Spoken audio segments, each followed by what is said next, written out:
nos quedamos en el momento que dijimos que Cárdenas fue el gran destructor de la economía mexicana del siglo XX, ¿no? No.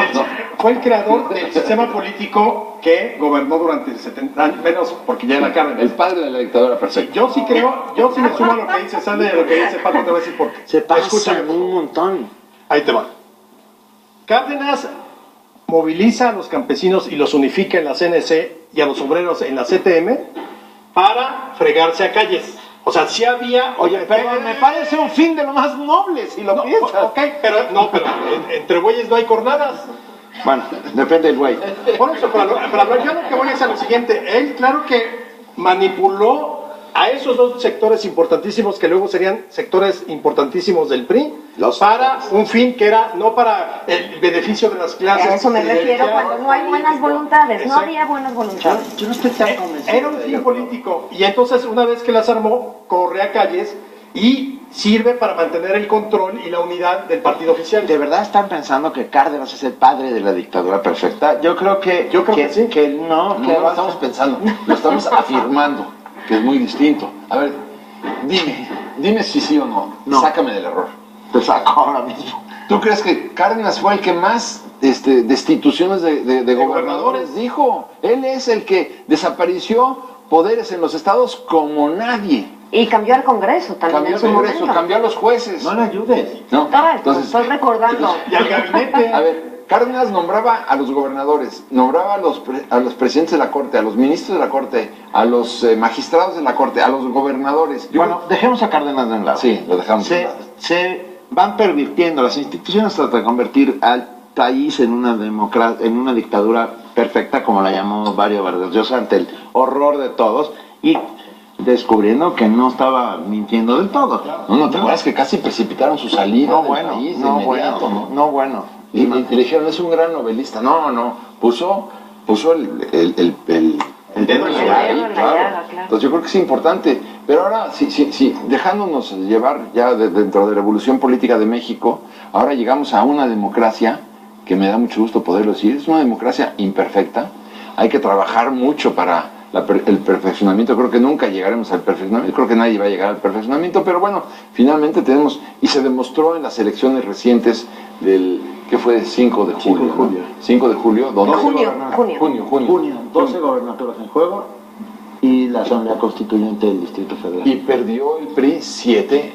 Entonces, a mí me parece que... Y perdió en lugares donde pensaba que jamás... Donde llevaba 80 años gobernando ininterrumpidamente. Eso es muy importante. Como en el caso de Veracruz. En Veracruz nunca había habido un gobernador de la oposición. A mí me llamaba la atención mucho cuando Alfonso Martínez Domínguez, que fue presidente del PRI también, gobernador y jefe regente de la Ciudad de México, decía, si hay algo peor que el PRI en este país es la oposición. Me llamaba la atención que él dijera una cosa de estas, pero bueno, tenía la razón. Ahora lo que me da mucho gusto es que yo estoy viendo, a partir de las elecciones del 5 de junio, un nuevo rostro de México. Yo creo que este efecto va a tener el efecto de las elecciones del 5 de junio va a tener consecuencias muy importantes porque creo que la gente, el electorado, ya se dio cuenta del poder del voto. Es decir, ya se dio cuenta que si nos tomamos de la mano los mexicanos, y más aún con las redes sociales, porque yo creo que este fenómeno de los siete candidatos que perdieron en el PRI no hubiera sido posible hace 10 años.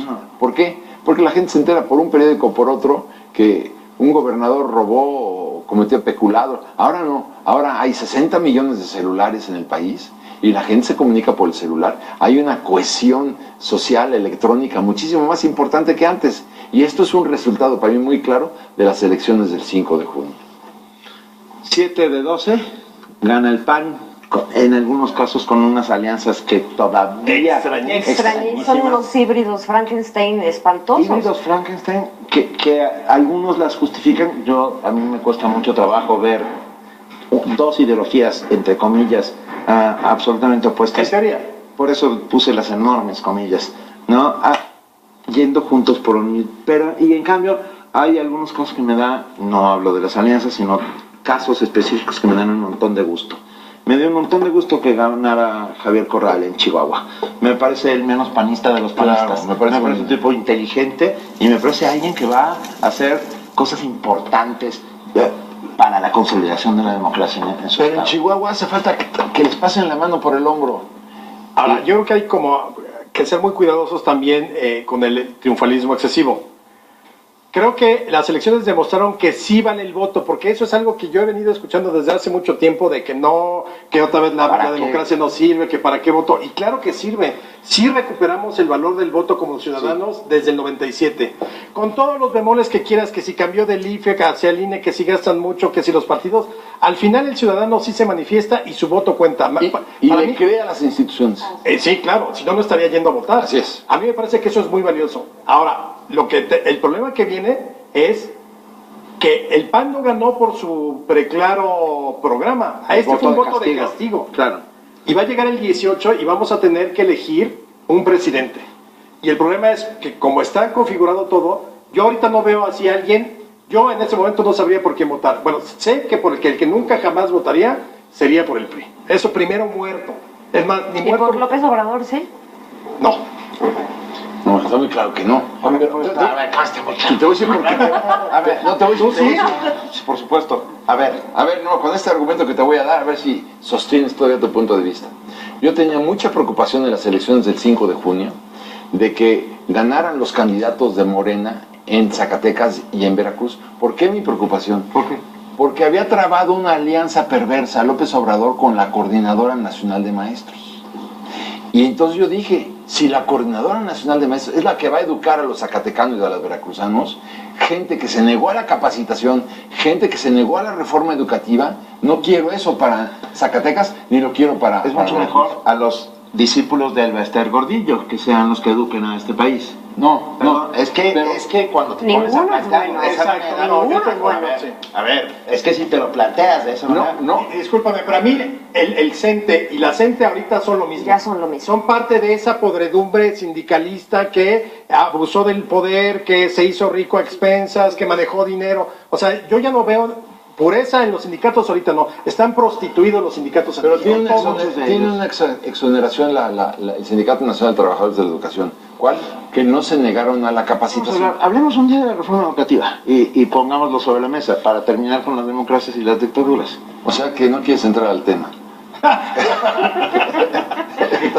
Está bien. Hablemos de la democracia. Está provocando.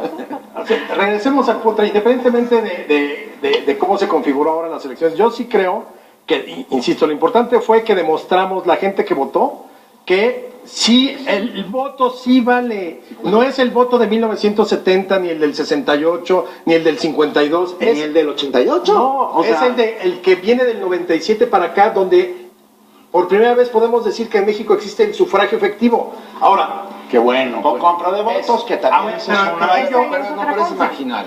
Esas son las razones por las que votas. Exactamente. Y entonces ahí sí, razón en el voto. Hay que votar por la razón correcta, no porque me compraron el voto. Me compran el voto, yo voto por quien quiero. Y eso es una gran... Pero eso no se puede generalizar. Claro. Se dio la compra del voto. Pero por todos los partidos, y yo lo que voy es, por todos, sí. Tan corrupto, y me puedes dar la razón que quieras, pero tan corrupto es quien vende su voto como quien lo compra. Claro. Ahí no hay de que, es que bueno, pues son pobres y entonces necesitan ni madre, perdón la expresión. Hay que, o se es o no se es. Y hay que ser honesto o no ser honesto. Bueno, yo decido no ser honesto. Yo no vendo mi voto son muchos años de estas prácticas ilegales a todas vistas. Que todos los partidos incurren. Pero que hacen que esa gente siga recibiendo, en algunos casos, despensas, por ejemplo. Sí. O sea, entiéndeme, tampoco, en un país donde hay 40 millones de pobres en pobreza extrema. Entonces estás justificando. No, lo que estoy diciendo es que es mucho más complicado de... A ver, en el momento... Para tener primero una democracia, lo que tenemos que tener... Sí, se me los quito por si hay golpes. Sí. Porque no se ve. No. A ver, para tener una democracia, lo primero que tenemos que tener es un proceso de justicia social que nos lleve a ella. Es lo mismo que cuando aspiramos a un país de electores. No podemos aspirar a un país de electores si no tenemos primero un proceso de fondo de justicia social. Igual pasa con la democracia. Para tener una democracia efectiva y real, primero hay que pasar por un proceso de justicia social, donde todos seamos mínimamente iguales. Estoy de acuerdo, pero entonces sí aceptas que está bien que vendan su voto a la gente que quiera. Está bien, estoy diciendo que es inevitable en muchos casos. En el sentido en el que lo está diciendo Benito, precisamente es muy difícil que alguien que se está muriendo de hambre razone el voto en otro sentido que no sea por la necesidad de comer y de tener una vida digna. Pero ves, el hecho de que te den 1,000 pesos por tu voto. Te cambia la vida. No, pero, te cambia momentáneamente. Sí, pero viene la segunda parte. Nos vemos en 6 años, ¿no? Sí, si tú me dijeras, es que los 1,000 pesos me los vas a dar cada mes. Bueno, se convierte en un techo de lámina para tu casa que no tiene techo. Ojo, aquí el problema es de estructural, de fondo, complicadísimo. Pero la otra es como lo que decía López Obrador, acepta la despensa y no votes por el PRI. Eso sí, eso es cierto, pero ¿tú crees que tampoco que son tan encantadores?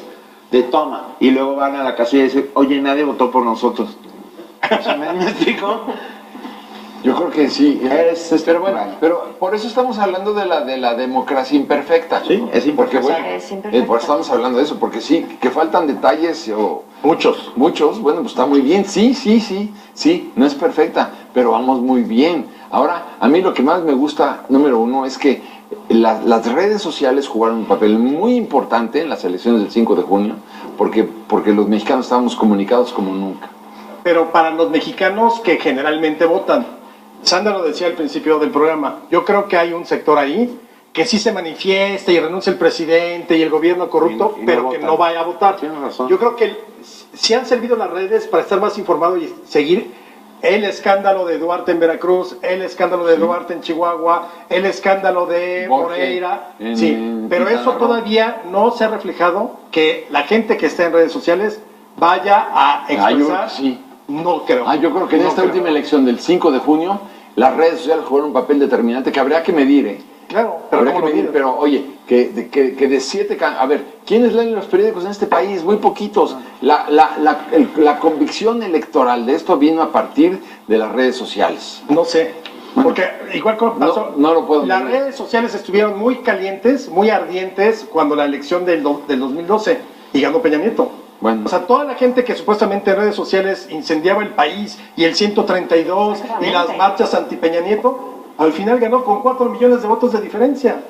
¿Pero con qué te quedas, Alex? Me quedo con que vamos por el camino correcto en términos de esta democracia imperfecta y hay que trabajarle mucho. ¿Tú? Esta democracia imperfecta tenemos que perfeccionarla en dos sentidos, en la manera en la que se ejerce el voto y en la manera en la que se presentan los candidatos para ocupar estos puestos. No podemos seguir teniendo tantísimos partidos políticos, manteniendo tantísimos candidatos políticos por tantísimos años, no digo nombres, que ahí siguen siendo candidatos. Esta imperfección habrá que perfeccionarla en dos sentidos, el del ciudadano y el de la clase política. Estoy de acuerdo. Y creo que está siendo el amanecer de la sociedad civil, que la política deje de ser una mala palabra y que la sociedad civil haga política, ¿no? Porque si seguimos desde fuera del ruedo diciendo lo que está pasando adentro y señalándolo, no va a suceder nada. Lo único que no nos podemos permitir es decirle sí a la antipolítica. Así es. Eso nos lleva a la anarquía. Es la política, es la ley, es la institución. Hay que hacer política todos. Yo les diría que Cantinflas me decía, tocallito querido por lo de Moreno, y me decía, en México nunca pasa nada hasta que pasa. Y cuando pasa todos decimos, pues sí, tenía que pasar. Yo creo que ahora pasaron muchas cosas muy importantes, pero la gente se dio cuenta de que el voto cuenta. Y esto es una gran promesa política para el 2018. Todo el mundo a votar. A votar. Todo el mundo a votar. Esa es la parte importante.